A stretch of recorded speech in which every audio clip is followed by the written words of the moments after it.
आज का जो अपना टॉपिक है, आज अपन पढ़ेंगे कि जो नॉन परफेक्ट स्क्वायर नंबर है, यानी जो पूर्ण वर्ग नंबर नहीं है, उनका अपन वर्गमूल किस तरह से निकालते हैं। ये अक्सर अधिकतर ये प्रॉब्लम सभी बच्चों में आती है कि हमें जैसे अगर पूर्ण वर्ग कोई संख्या है उसका तो अपन वर्गमूल निकाल सकते हैं कि अगर अपने पास यूँ दे रखा है कि ये √25 का मान कितना होगा तो अपन सीधा लिख सकते हैं 5, ठीक है। √4 का मान कितना होगा तो अपन लिख सकते हैं 2। √100 का मान करना हो तो अपन लिख सकते हैं 10। लेकिन अगर √2 का मान लिखना हो, अब ये बिकॉज √2, √3, √5, √7 ये जो है ये पूर्ण वर्ग संख्या नहीं है, नॉन परफेक्ट स्क्वायर नंबर है। ये नॉन परफेक्ट स्क्वायर नंबर का मतलब होता है जो पूर्ण वर्ग संख्या नहीं है। अगर इनका वर्गमूल निकालना है, और वैसे ये क्या होती है, ये जो संख्या होती है वो अपरिमेय होती है। अपरिमेय इसलिए क्योंकि ये पॉइंट में इनका आंसर जितना निकालना उतना निकाल सकते हैं अपन। दशमलव के 1 अंक के बाद, 2 अंक के बाद, 3 अंक के बाद जितना आप निकालोगे, कैलकुलेटर में अगर √2 करोगे तो 1.414 आता ही जाएगा, ठीक है ना। तो इसका मतलब ये इनफाइनाइट चलता है, ठीक है। √2 का मान, √3 का मान, तो ये अपरिमेय संख्या में भी आते हैं। आज अपन इनका मान देखेंगे कि दशमलव के 2 स्थान तक निकालना हो तो आप क्या करोगे, दशमलव के 3 स्थानों तक निकालना हो तो आप क्या करोगे। जैसे हमें √2 का मान निकालना है, √2 का मान अपन जानते हैं 1.414। अब ये दशमलव के 3 स्थान तक निकाला है। अगर अपन को 2 स्थान तक निकालना है, 3 स्थान तक निकालना है तो किस तरह से निकालेंगे, ठीक है। अपन इसमें लॉन्ग डिवीज़न मेथड यूज़ करेंगे। लॉन्ग डिवीज़न मेथड का मतलब होता है भाग विधि, ठीक है। इसको अपन भाग विधि कहते हैं। भाग विधि से अपन आज हल करके देखेंगे। तो अपन शुरू करते हैं। सबसे पहले अपन √2 का मान निकालते हैं, ठीक है ना। किसका मान निकालते हैं, √2 का। अब हमें यहाँ पे जैसे √2 का मान निकालना है तो अपन को भाग विधि में आपको एक तो ये याद रखना पड़ेगा, वर्ग टेबल।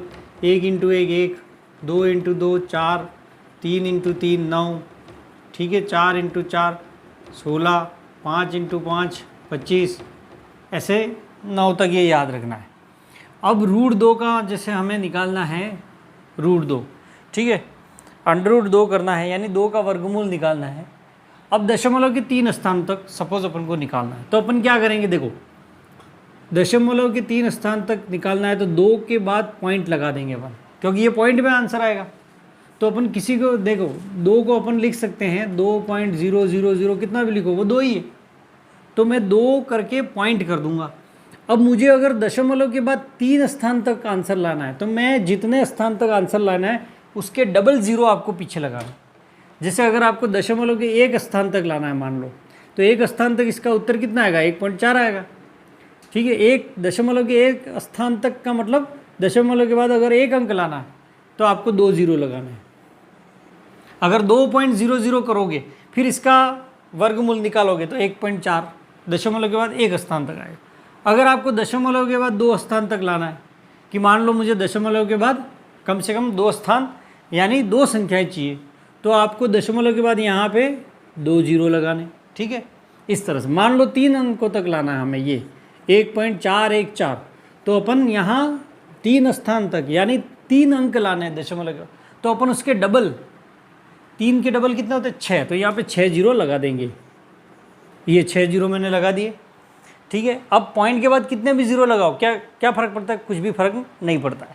तो अपन मैंने इसको 2 को लिख दिया 2.00000। अब इसको देखो भाग विधि में इस तरह से फॉर्मेट बनाना है, ठीक है। अब दशमलव के इधर जोड़े 2 के बनाना है, वो इधर बनाना है, वो अलग जोड़े बनेंगे। 2 के जोड़े यूँ बनाने हैं, ये यहाँ से शुरू करना, दशमलव के 2 ये 2 ये 2 ये, और दशमलव के उधर यहाँ से यूँ जोड़े बनाना इस तरफ, तो ये एक जोड़ा बना 2 का। अब अपन भाग विधि में क्या करते हैं, देखो सबसे पहले 2 लेना है। 2 कब आता है, ये टेबल चलेगी यहाँ पे, ठीक है। तो हमें यहाँ पे देखना है 1 × 1 1, 2 × 2 4 हो जाता है, हमें 2 चाहिए तो 1 × 1 1 ये लेंगे, तो 1 × 1, 1 में 1 का गुणा करने पर क्या आया, 1 आया, क्योंकि 2 × 2 4। तो इसमें ये वर्ग टेबल अपन लेंगे, 2 दूनी 4, 3 3 9, 4 4 16, 5 5 25, 6 × 6 36, उस तरह से ये आगे बढ़ता जाएगा। 7 × 7 49, 8 इंटू 8 64, 9 इंटू 9 81। ठीक है, यहाँ तक आना चाहिए। अब अपन ये लेंगे क्योंकि हमें 2 चाहिए सबसे पहले, तो 1 इंटू 1 1, इनका गुणा करके यहाँ लिखना है। अब घटा दो, 2 में से 1 गया तो 1, और यहाँ जोड़ दो 1 और 1, यहाँ पे अपन ने क्या किया, जोड़ दिया। और जो अपन जो रिपीट संख्या होती है 1 1, उसमें से एक ऊपर यहाँ लिख देना, यहाँ आंसर आएगा आपका। ठीक है, आंसर जो है वो आपका यहाँ पे आएगा। ठीक है, तो देखो 1 1 किया, 1 इंटू 1 1 आना चाहिए, तो 1 1 यहाँ पे लिखा, इन दोनों का गुणा यहाँ लिखना है, 2 में से 1 घटाया तो 1, यहाँ पे 1 और 1 2, ये जोड़ देना है। अब देखो, अब हमें अगला जोड़ा उतरना है 2 जीरो का, लेकिन उसके बाद इसके जस्ट बाद क्या आ रहा है, पहले पॉइंट आ रहा है, तो यहाँ आंसर में भी पॉइंट लगा दो, बस यही फ़र्क है। अब ऊपर से क्या उतारो, 2 जीरो, पूरा जोड़ा नीचे उतारना ये। ठीक है, अब आया 100। अब हमें यहाँ पे 2 के पास 1 1 2 2 3 3 इस तरह से लिख के गुणा करना है जब तक 100 नहीं आता। ठीक है, 100 के पास यहाँ 100 से बड़ा या 100 से कम, जैसे 2 के बाद अपन लिखते हैं, मान लो 3 3 लिखा मैंने, यहाँ 3 3 लिखा, अब गुणा करूँगा, 23 दिया कितना होता है, गुणसित्र होता है, गुणसित्र अभी भी 100 से कम है। अब अपन क्या करेंगे, क्या लिखेंगे, 4 4। ठीक है ना, समान संख्या लिखनी है, यहाँ पे 4 यहाँ पे 4, और 24 बना, 24 में 4 का गुणा करो, 24 चौक 96 हुआ। ठीक है, कितना आया, 96, अभी भी कम है।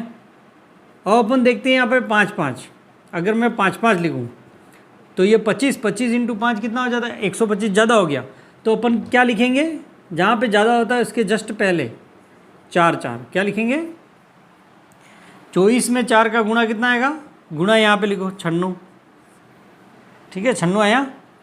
अब 100 में से 96 गए तो कितने बचे, 4, और यहाँ पे जोड़ते जाओ, 24 और 4 कितने होते हैं, 28, एक जगह छोड़ दी। अब 4 बचा, और 2 जो 4 4 है उसमें से एक 4 ऊपर लिख दो, जैसे ये 1 1 तो 1, फिर पॉइंट, यहाँ पॉइंट था, पॉइंट, 4 4 है तो 4, इस तरह से ये प्रोसेस चलता जाएगा। अब अपने पास यहाँ पे 28 है, देखो अब अपन ये जोड़ा तो अपन ने उतार दिया, अब नेक्स्ट ये वाला जोड़ा उतारेंगे इधर 2 जीरो का। ठीक है, ये क्या बना, 400। अब यहाँ पे अपन देखो 28 के पास वापस अपन 1 1 लिखेंगे, फिर 2 2 लिखेंगे, और गुणा करके देखेंगे कि 400 कहाँ पे आता है या उससे कम कहाँ पे आता है। जैसे मैंने 1 1 लिखा तो 281 बना, 281 इंटू 1 281 होगा, कम है। अब 2 2 पे देखते हैं, तो 2 2 लिखा तो 282 इंटू 2, 282 इंटू 2, तो ये लगभग 400 से ज़्यादा ही हो जाएगा। ठीक है ना, 2 दूनी 4, 8 दूनी 16, ये हो गया 564 हो गया, ज़्यादा हो गया। तो अपन क्या लेंगे, यहाँ पे 1 1 लिखना पड़ेगा, क्या लिखना पड़ेगा, 1 1।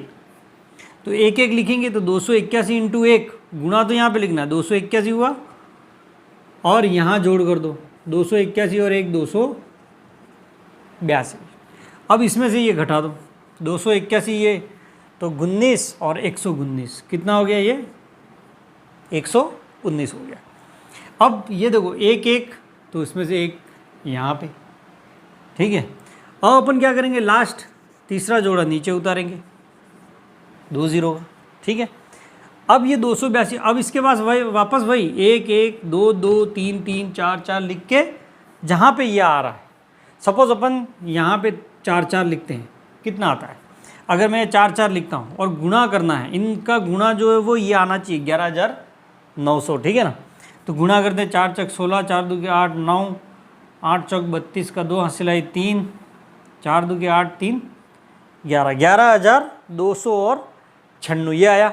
अभी अपन और पास में जाते हैं, सपोज़ मैं 5 5 लिख के गुणा करता हूँ, है ना, क्योंकि 4 4 पे इतना आया, 5 5 पे कितना आता है देखते हैं। 5 5 लिख के 5 का इसमें गुणा करो 2,825 में, 5 पंजे 25 का 5 हासिलाई 2, 5 दो की 10, 2 12 का 2 हासिलाई 1, 5 8 40 1 41 का 1 हासिलाई 4, 5 दो की 10 4 14, ये 14,000 पे पहुँच गया।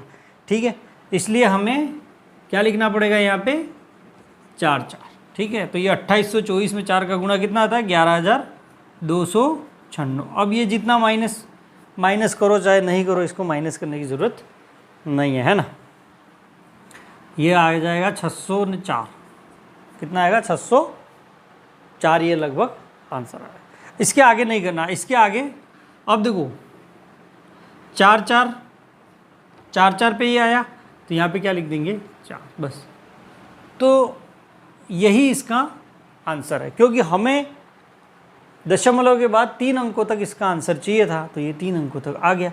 अगर आपको 4 अंकों तक जिए तो इसमें और 2 जीरो लगाओ और यहाँ पे 2 जीरो लगाओ और इसको आगे करते रहो, ठीक है। इसका मतलब √2 का आंसर कितना हो गया 1.414 लगभग, ठीक है। ये अप्रॉक्सीमेट आंसर है, इसके आगे और जाता जाएगा, ये इनफाइनाइट जाएगा, जब तक आप करोगे तब तक 2 जीरो लगाओ और करते जाओ, फिर जो आंसर आएगा 2 जीरो लगाओ, उतने आते जाएंगे। तो आपको इसमें एक ही बात ध्यान रखनी है, उसी तरह आप √3 का मान भी निकाल सकते हो, या आप निकालना तो 1.732 आएगा।